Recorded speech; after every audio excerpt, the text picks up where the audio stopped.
welcome back to Born to Forge. So my gas forge is finally bit the dust. It's come to the end of its life. It's been going for about 4 years, but it's finally given up. So we are actually going to put together a new gas furnace, and we're going to change it slightly and go for a ribbon burner gas forge. So Kristen's going to cut out all the bits we need. I'm going to glue it together, and then we're going to cast some refractory, hopefully.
Okay, so Kristen's rustled up the forge burner in the last video, the little ribbon burner for us, and we've just finished fabricating the actual body of the forge as well. Kristen's going to go away and make a former for us, which is going to sit in there and allow us to cast a refractory. We're going for 2 inches of K wall in this, and then 2 inches of refractory cement on the inside as well, which will give us 4 inches of insulation in total. We should allow it to warm up nice and quickly without melting holes through the wall, which is a problem we've had in previous gas forges. I wouldn't advise just going for wool in any forge. I don't think it's a very good idea personally. So we've also added some angle iron on the fronts. Those are going to hold our doors. I'm not going to put them on today. We want to get some refractory in this and get this cast and get it done, so it can sit for the weekend then and hopefully cure a bit before Monday. So that's the plan for this afternoon, and hopefully we can pour some refractory at the end of the day.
Behold my mess. Well, we got it cast in there.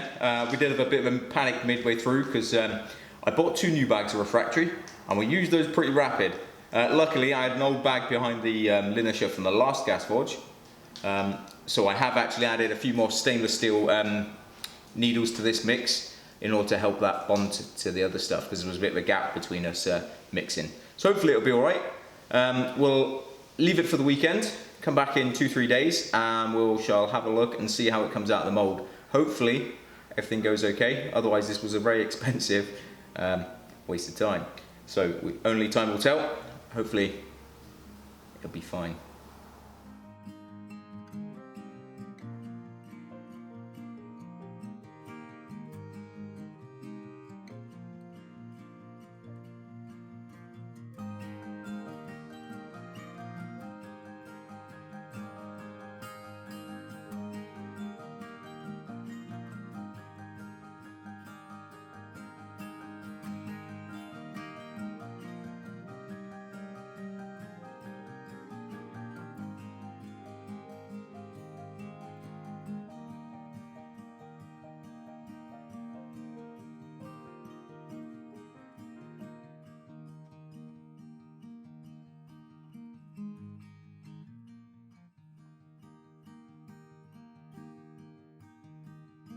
So we've managed to get the new gas forge out of its formers. A little bit of mucking about to get the wooden former out the centre. That wasn't quite so easy, but it's not too bad.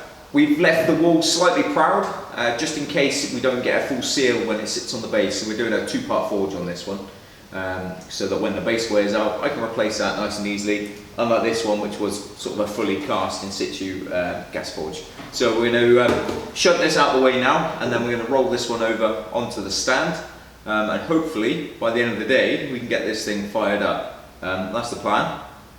We'll see how it goes now.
Well, there's the finished gas forge.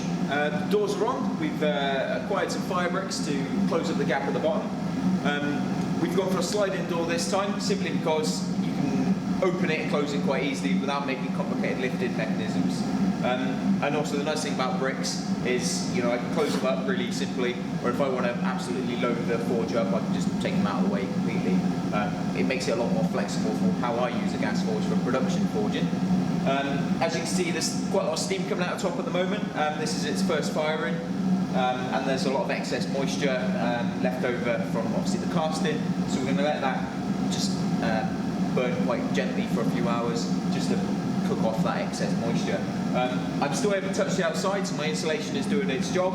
Having 2 inches of refractory cast and then 2 inches of wall makes a huge difference keeping that heat in the forge itself. We've gone for a similar system on the door, but obviously much thinner. I'm pretty pleased with the way this gas forge has turned out. Hopefully we can get it up to a 5 welding heat. That's the ideal one for me.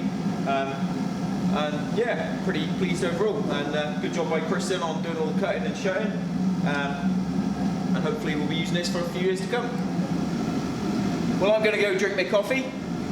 Please click like and subscribe, and we'll see you next time on Born a Forge. Cheers, guys.